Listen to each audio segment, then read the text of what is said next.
जय हिंद। तो आप सभी को प्यार भरा गुड मॉर्निंग।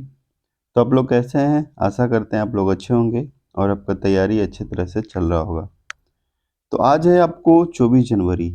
आज क्या है? 24 जनवरी है।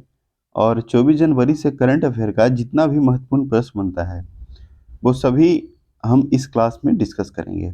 और क्लास के लास्ट में आपसे एक प्रश्न पूछेंगे जो आपको 24 जनवरी से पहले जितना भी क्लास हुआ है उसी में से एक प्रश्न होगा। और उस प्रश्न का आंसर आपको कमेंट बॉक्स में कमेंट करके बताना होगा, ठीक है? और यह क्लास आपको पसंद आएगा तो वीडियो को लाइक कर देंगे। चैनल पे पहली बार होंगे तो चैनल को सब्सक्राइब कर देंगे और दोस्तों के साथ भी शेयर करेंगे, ठीक है? तो चलिए क्लास को स्टार्ट करते हैं। देखते हैं आपको 23 जनवरी को कौन सा आपको प्रश्न दिया गया था। देखिए वो प्रश्न है कि हाल ही में अंतर्राष्ट्रीय विज्ञान महोत्सव 2023 कहाँ शुरू हुआ। यानी हाल ही में अंतर्राष्ट्रीय विज्ञान महोत्सव जो है आपको कहाँ शुरू हुआ? महाराष्ट्र, मध्य प्रदेश, गुजरात, हरियाणा। तो इसका आंसर होगा हरियाणा। क्या होगा? हरियाणा में यह जो है आपको शुरू किया गया, ठीक है? और हरियाणा का अगर हम बात करें तो हरियाणा का राजधानी आपको पता ही है कि चंडीगढ़ है।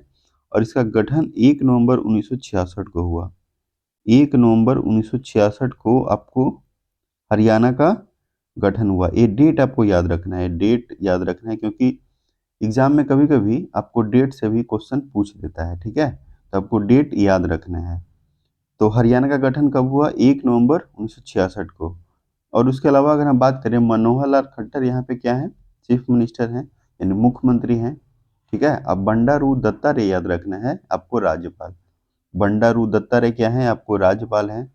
और वही अगर हम बात करें यहाँ पे लोकसभा सीट का तो लोकसभा सीट है 10 और 5 याद रखना है राज्यसभा सीट, ठीक है?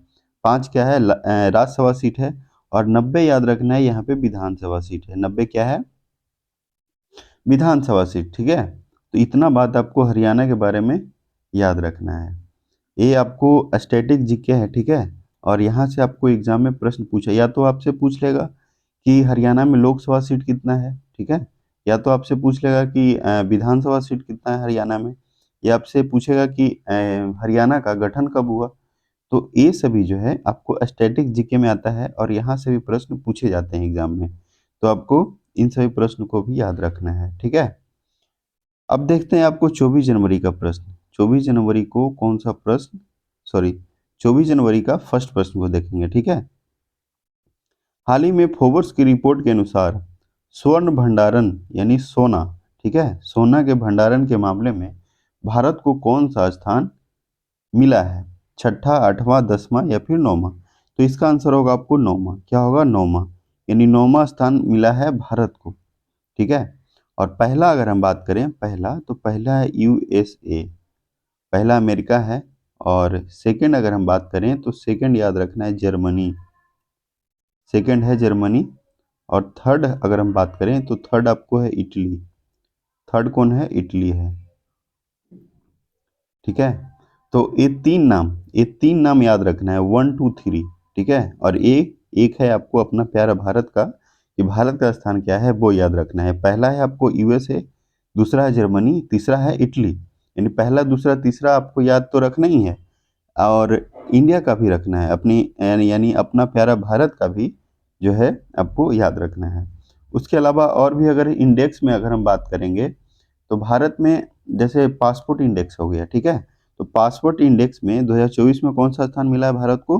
तो 80 याद रखना है। 80 भारत को पासपोर्ट इंडेक्स में, यानी हेनले पासपोर्ट इंडेक्स में भारत को कौन सा स्थान मिला है? 80 मिला है।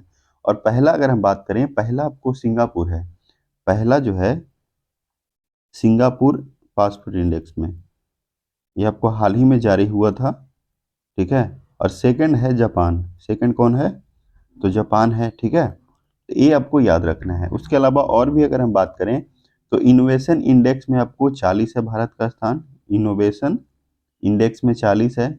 उसके अलावा अगर बात करें प्रेस फ्रीडम, ठीक है, प्रेस फ्रीडम में आपको 161, यानी प्रेस स्वतंत्रता में आपको क्या है? 161 है। और 126 याद रखना है, ये आपको दो का है, हैप्पीनेस और पीस, यानी खुशहाली और शांति, ये दोनों में आपको भारत का स्थान क्या है? 126, 126 याद रखना है। उसके अलावा और भी है, जैसे अगर हम बात करें तो हंगरी इंडेक्स, हाँ ये भी आपको इम्पोर्टेंट है, हंगरी इंडेक्स यानी हंगर इंडेक्स 111 याद रखना है, 111। हंगर इंडेक्स में क्या है, 111 है, ठीक है। और उसके बाद अगर हम बात करेंगे तो एक याद रखना है, ग्लोबल जेंडर गैप इंडेक्स 127 है। ग्लोबल जेंडर गैप इंडेक्स में कितना है, 127। और फायर पावर इंडेक्स में आपको 4th स्थान पे है। फायर फायर पावर इंडेक्स में कौन सा स्थान है, तो आपको 4th स्थान है। तो इतना बात आपको याद रखना है, ठीक है। अब उसके बाद है आपको थर्ड प्रश्न। थर्ड क्या कहता है कि हाल ही में WHO से मलेरिया मुक्त प्रमाणन प्राप्त करने वाला तीसरा अफ्रीकी देश ही बताना है। तो अफ्रीका देश कौन है, कार्बो बर्ड, सोमालिया, मॉरिशस, अल्जीरिया। तो देखिए मॉरिशस जो है ये आपको पहला था और अल्जीरिया आपको सेकंड था, ठीक है। अल्जीरिया क्या है, सेकंड। तो क्या बोलते हैं, अभी तीसरा जो किया गया है वो आपको कार्बो बर्ड जो है आपको मलेरिया मुक्त प्रमाणन प्राप्त करने वाला तीसरा अफ्रीका देश बन गया है। और WHO के बारे में अगर हम बात करें तो इसका गठन 7 अप्रैल 1948 को हुआ। 7 अप्रैल 1948 को WHO का गठन हुआ, ठीक है। और इसका हेड क्वार्टर आपको जिनेवा है, जिनेवा इसका हेड क्वार्टर है। और टेड्रोस जो है WHO का हेड है। टेड्रोस क्या है, आपको WHO का हेड है। ये भी आपको याद रखना है। यानी देखिए 3 साल के अंदर कोई भी अगर रोग नहीं पता चलता है ना, तो उसको क्या करता है, आपको मुक्त प्रमाणन, यानी कहने का मतलब कि उसको क्या बोलते हैं, जैसे कोई भी रोग, जैसे मलेरिया ही दिया हुआ है, ठीक है। तो मलेरिया मुक्त यानी कहने का मतलब वहाँ अब मलेरिया नहीं है, मलेरिया जो बीमारी होता है वो आपको नहीं है। तो वो जैसे अफ्रीका में कौन सा स्थान मिला है, किसको मिला है तीसरा स्थान, तो कार्बोबर्ड को। पहला दूसरा है मॉरिशस, तीसरा है अल्जीरिया।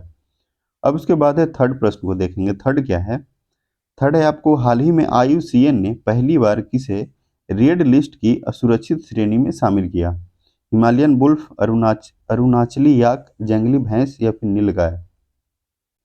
तो इसका आंसर होगा हिमालयन बुल्फ। क्या होगा, हिमालयन बुल्फ, ठीक है। और भी अगर हम बात करें, देखिए IUCN का फुल फॉर्म क्या होता है, international union conservation of nature, ठीक है। इसका फुल फॉर्म होता है international union conservation of nature. और इसका इसका गठन कब हुआ, तो 1948 याद रखना है, 1948। और इसका हेड क्वार्टर ग्लैंड में है। कहाँ है, ग्लैंड में। देखिए 7 अप्रैल 1948 को आपको किसका गठन हुआ, WHO का। और IUCN का भी 1948 में ही गठन हुआ, ठीक है।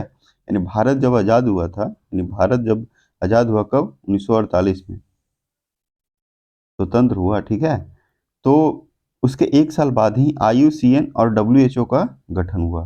तो ऐसे आप रिलेक्ट करके याद रखेंगे ईस्वी, तो आपको ज़्यादा याद रहेगा, ठीक है। अब उसके बाद है आपको फोर क्या है, फोर है हाल ही में विंग्स इंडिया अवार्ड्स 2024 में वर्ष का सर्वश्रेष्ठ हवाई अड्डा पुरस्कार किसे मिला है, यानी कौन सा शहर को मिला है, मुंबई, नई दिल्ली, बेंगलुरु। तो देखिए इसका आंसर होगा नई दिल्ली भी होगा और बेंगलुरु भी होगा, यानी इसका आंसर आपको मानना है डी, ठीक है। डी होगा आंसर, ठीक है। बी और सी, नई दिल्ली और बेंगलुरु को विंग्स इंडिया अवार्ड्स 2024 में सर्वश्रेष्ठ हवाई अड्डा का पुरस्कार मिला। इसको याद रखना है, नई दिल्ली और बेंगलुरु को।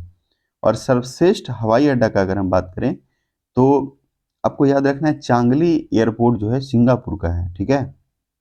चांगली एयरपोर्ट, अगर हम वर्ल्ड में बात करेंगे तो चांगी एयरपोर्ट सिंगापुर का है। देखिए आपको नाम लिख देते हैं, चांगी एयरपोर्ट।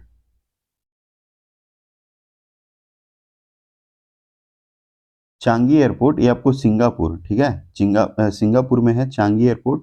इसको वर्ल्ड में, विश्व में सर्वश्रेष्ठ हवाई अड्डा का पुरस्कार मिला है, ठीक है। तो ये बात आपको याद रखना है। उसके अलावा अगर हम बात करें अयोध्या में, तो अयोध्या में जो है आपको महर्षि वाल्मीकि एयरपोर्ट है। अयोध्या में क्या है, तो महर्षि वाल्मीकि एयरपोर्ट, ठीक है। और अयोध्या राम मंदिर का उद्घाटन कब हुआ, तो 22 जनवरी को अयोध्या में राम मंदिर का उद्घाटन हुआ, ठीक है। अब उसके बाद है फाइव है अयोध्या में निर्मित राम मंदिर जो है, राम मंदिर जो बना है वो वास्तुकला में किस, सॉरी, ये दिया हुआ है कि अयोध्या में निर्मित राम मंदिर जो है किस वास्तुकला में बना है। यानी राम मंदिर जो बना है अयोध्या में वो कौन सा वास्तुकला में बना है, पंचायतन शैली, नागर शैली, वेसर शैली, द्रविड़ शैली। तो 5 का जो आंसर होगा आपको याद रखना है नागर शैली। ये आपको वीवीआई प्रश्न है, वीवीआई प्रश्न इसको लगा लेंगे, ये आपको एग्जाम में पूछने का संभावना ज़्यादा है, इसलिए आप इसको वीवीआई लगा लेंगे, ठीक है। और इस प्रश्न का जो है आपको कॉपी में नोट, ये नहीं कहने का मतलब आपको पूरा इसका पीडीएफ जो है आपको क्या बोलते हैं टेलीग्राम पे आपको मिल ही जाएगा, टेलीग्राम में आपको मिल जाएगा। और टेलीग्राम का चैनल आपको इसी वीडियो का डिस्क्रिप्शन बॉक्स में दिया है, आप वहां से ज्वाइन कर लेंगे और पीडीएफ आपको मिल जाएगा। और इस प्रश्न का जो है आपको ज़्यादा ध्यान रखना है, ये क्वेश्चन जो है आपको एग्जाम में पूछने का संभावना ज़्यादा है, तो आप इसको ध्यान रखेंगे, ठीक है। अब उसके बाद अगर हम बात करेंगे तो सिक्स क्या है, सिक्स है हाल ही में पराक्रम दिवस कब मनाया गया। यानी पराक्रम दिवस जो है कितना तारीख को, 22 जनवरी, 23, 21 या फिर 20। तो इसका आंसर होगा 23 जनवरी। कितना तारीख को, 23 जनवरी को आपको पराक्रम दिवस मनाया गया, ठीक है। देखिए आपको जनवरी से रिलेटेड आपको जितना भी इम्पोर्टेंट महत्वपूर्ण है वो आपको अभी जो है मैं आपको करवा देता हूँ। आपको जनवरी से याद रखना है, 1 जनवरी से। तो 1 जनवरी को आपको डीआरडीओ दिवस, 1 जनवरी को डीआरडीओ दिवस क्या बोलते हैं मनाया गया। और इसका गठन जो है डीआरडीओ का, देखिए डीआरडीओ का गठन आपको 1958 में हुआ। और 1 जनवरी 2024 को 66वां स्थापना दिवस मनाया गया, 66वां, ठीक है, 66वां स्थापना दिवस मनाया गया डीआरडीओ का। तो ये बात आपको याद रखना है। और डॉक्टर समीर वी कामत क्या है, डीआरडीओ का प्रमुख हैं। और डीआरडीओ का फुल फॉर्म क्या होता है, डिफेंस रिसर्च डेवलपमेंट ऑर्गेनाइजेशन, ठीक है। तो ये बात आपको याद रखना। अब उसके बाद देखिए और भी दिवस में अगर हम बात करें तो 5 जनवरी को है राष्ट्रीय पक्षी दिवस, 5 जनवरी को राष्ट्रीय पक्षी दिवस, 6 जनवरी को है विश्व अनाथ युद्ध दिवस, और 7 को है महायान नववर्ष, महायान नववर्ष। और 8 जनवरी ये आपको बहुत ही इंपॉर्टेंट है, 8 जनवरी को है पृथ्वी घूर्णन दिवस। पृथ्वी घूर्णन दिवस कितना तारीख को है, तो 8 जनवरी को है। और 4 जनवरी को है लुइस ब्रेल दिवस, और 9 जनवरी को प्रवासी भारतीय दिवस, और 10 को है विश्व हिंदी दिवस, ठीक है, विश्व हिंदी दिवस 10 को। और क्या बोलते हैं 14 सितंबर को है अंतर्राष्ट्रीय हिंदी दिवस, ठीक है, राष्ट्रीय हिंदी दिवस है कितना तारीख को, 14 सितंबर को, ठीक है। और राष्ट्रीय युवा दिवस ये आपको 12 जनवरी। और युवा दिवस किनके जन्मदिन पे मनाया जाता है, तो स्वामी विवेकानंद जी के जन्मदिन पे राष्ट्रीय युवा दिवस। और कितना तारीख को, 12 जनवरी। थल सेना दिवस आपको 15 जनवरी। और अगर हम बात करें थल सेना में, अगर सीडीएस बात करें, चीफ डिफेंस ऑफ स्टाफ अभी कौन है, तो लेफ्टिनेंट जनरल अनिल चौहान, याद रखना है लेफ्टिनेंट जनरल अनिल चौहान, ठीक है। तो ये बात आपको सीडीएस याद रखना है। और इससे पहले कौन थे, बिपिन रावत थे, ठीक है, बिपिन रावत थे। अब उसके बाद अगर हम आगे बात करेंगे दिवस में, तो थल सेना, ठीक है, 23 जनवरी को आपको, उसके अलावा और भी ज़्यादा इंपॉर्टेंट नहीं है इसमें। अब आगे डेट आएगा तो आगे आपको जनवरी में करवाएंगे, ठीक है। अब उसके बाद है आपको सेवन, सेवन है हाल ही में अयोध्या के राम मंदिर में प्राण प्रतिष्ठा हुई, ठीक है। तो इस मंदिर का डिजाइन किसने बनाया था, अरुण योगीराज, चंपत राय, चंद्रकांत सोमपुरा, इनमें से कोई नहीं। तो इसका आंसर होगा चंद्रकांत सोमपुरा, चंद्रकांत सोमपुरा इसका आंसर होगा। और इस प्रश्न का आंसर भी आपको भी आई लगाना है, क्या लगाना है, वेरी वेरी इंपॉर्टेंट। यह प्रश्न भी आपको एग्जाम में पूछा जा सकता है कि अयोध्या के राम मंदिर में प्राण प्रतिष्ठा हुई, इस मंदिर का डिजाइन किसने बनाया, तो चंद्रकांत सोमपुरा। अब उसके बाद है एट, एट क्या कहता है कि हाल ही में किस राज्य की अनोखी भाषा माधिका विलुप्त होने की कगार पे है। यानी कौन सा भाषा जो है माधिका, देखिए अनोखी भाषा माधिका जो है विलुप्त होने की कगार पे है, ये राज्य बताना है। केरल हो गया, फिर उसके बाद असम, तेलंगाना, गुजरात। तो इसका आंसर आपको केरल ही होगा। क्या होगा आंसर, केरल, ठीक है, केरल आपको याद रखना है। और केरल में आपको पारूमला पेरूनल महोत्सव मनाया गया, कौन सा महोत्सव, पारूमला पेरीनल महोत्सव मनाया गया आपको केरल में। और केरल में और भी अगर हम बात करेंगे तो केरल का राजधानी आपको पता ही है, और इसका गठन जो है 1 नवंबर 1956 को हुआ। किसका? तो केरल का। 1 नवंबर 1956 को केरल का गठन हुआ और पिनरई विजयन क्या है? चीफ मिनिस्टर हैं। और आरिफ मोहम्मद खान, याद रखना है, केरल के राज्यपाल हैं। और केरल में आपको 20 लोकसभा सीट है, 9 आपको राज्यसभा सीट है और 140 याद रखना है विधानसभा सीट। 140 क्या है? विधानसभा सीट है। अब उसके बाद है आपको 9 क्या है? 9 है आपको कि हाल ही में भारतीय मैराथन धावक मानसी ने एशियाई मैराथन चैंपियनशिप 2024 में कौन सा पदक जीता? कांस्य, स्वर्ण, रजत या फिर इनमें से कोई नहीं। तो इसका जो आंसर होगा स्वर्ण होगा। क्या होगा? स्वर्ण पदक, यानी गोल्ड मेडल जीता है। कौन? तो भारतीय मैराथन धावक मानसी मानसी एशियाई मैराथन चैंपियनशिप 2024 में स्वर्ण पदक जीता है। तो ये भी आपको वीवीआई प्रश्न है, ये भी एग्जाम में पूछने का संभावना ज़्यादा है। अब उसके बाद है आज का लास्ट प्रश्न। आज का लास्ट प्रश्न क्या कहता है कि हाल ही में पेंडियाला लक्ष्मी प्रिया को प्रधानमंत्री राष्ट्रीय बाल पुरस्कार से सम्मानित किया गया। वे किस नृत्य से संबंधित हैं? तो यह जो है आपको कथक, मोहिनीअट्टम, कुचिपुड़ी, इनमें से कोई नहीं। तो इसका जो आंसर होगा कुचिपुड़ी। क्या होगा? कुचिपुड़ी इसका आंसर होगा। ठीक है। और ये जो प्रश्न है ये भी आपको वीवीआई है।